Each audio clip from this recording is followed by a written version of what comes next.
이 시간은 느헤미야서를 보겠습니다.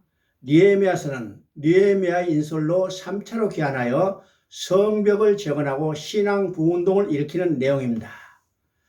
바벨론 포로에서부터 제1차로 귀환은 스룹바벨의 주도하에 이루어졌고 이들에 의해서 제2성전이 재건되었습니다.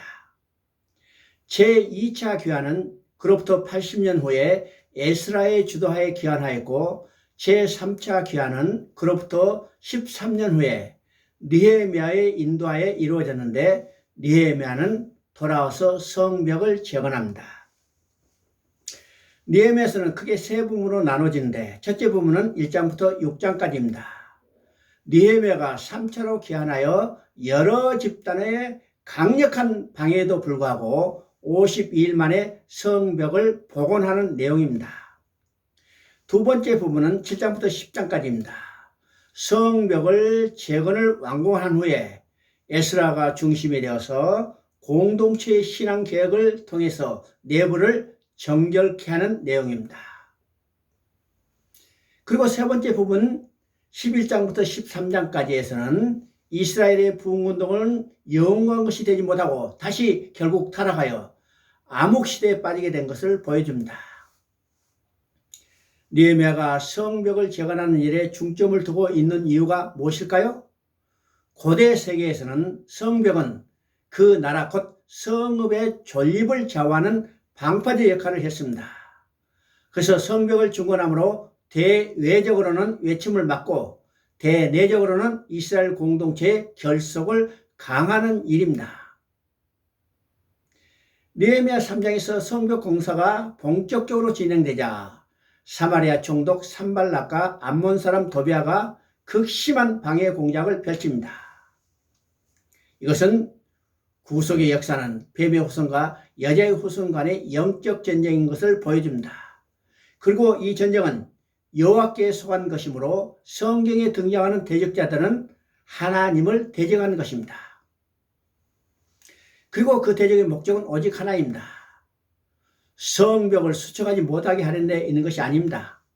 최종적인 목적은 뱀의 머리를 상하게 할 구속의 역사를 이루지 못하게 하는 데 있습니다. 그렇다면 궁극적으로는 구속의 역사를 이루실 예수 그리스도에게 대적하는 것입니다.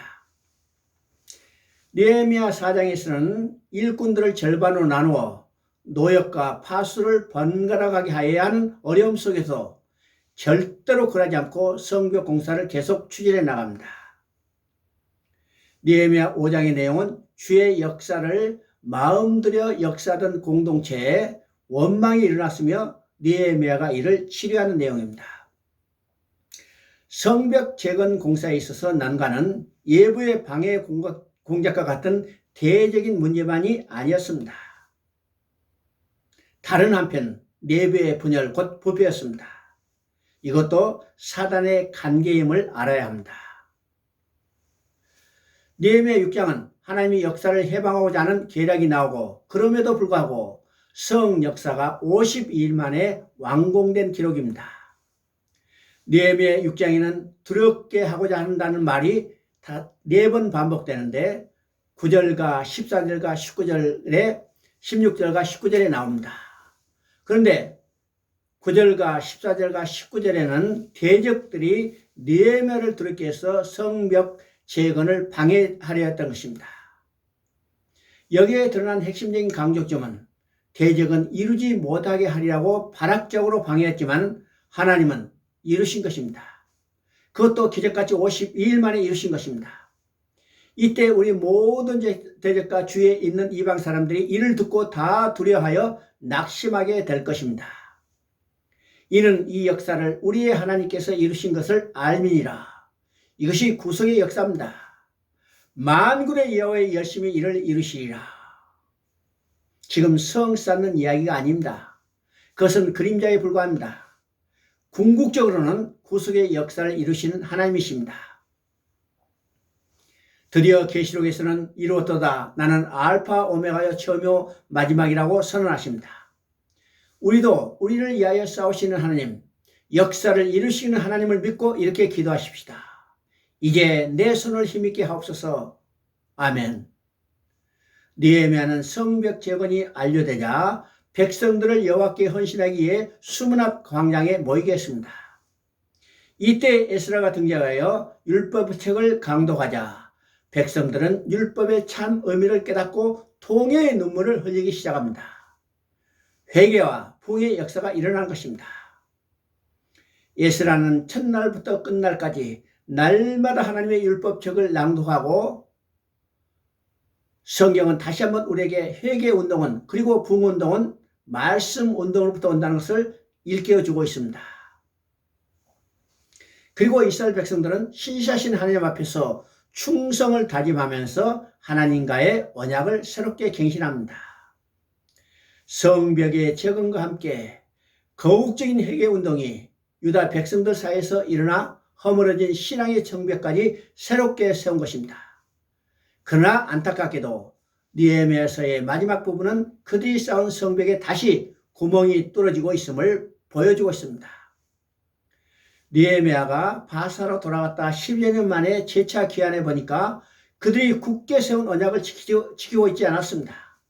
다시 타락하고 부패한 모습을 우리가 13장에서 볼 수가 있습니다. 하나님께서 말라기 선지자를 통해서 경고하신 때가 바로 이때입니다. 70년간 징벌을 받고 돌아와 성전과 성벽을 복원하고 견고한 언약을 세워 도장을 찍었던 그들이 단시일 내에 이처럼 타락했다는 것은 무엇을 말해주는 것일까요? 이를 통해서 인류의 전적인 타락과 전적인 부패, 전적인 무능함을 다시 한번 보여주면서 자력권의 불가능성을 말해주고 있습니다. 그러나 인간이 절망하는 그 지점에서 하나님은 시작하십니다.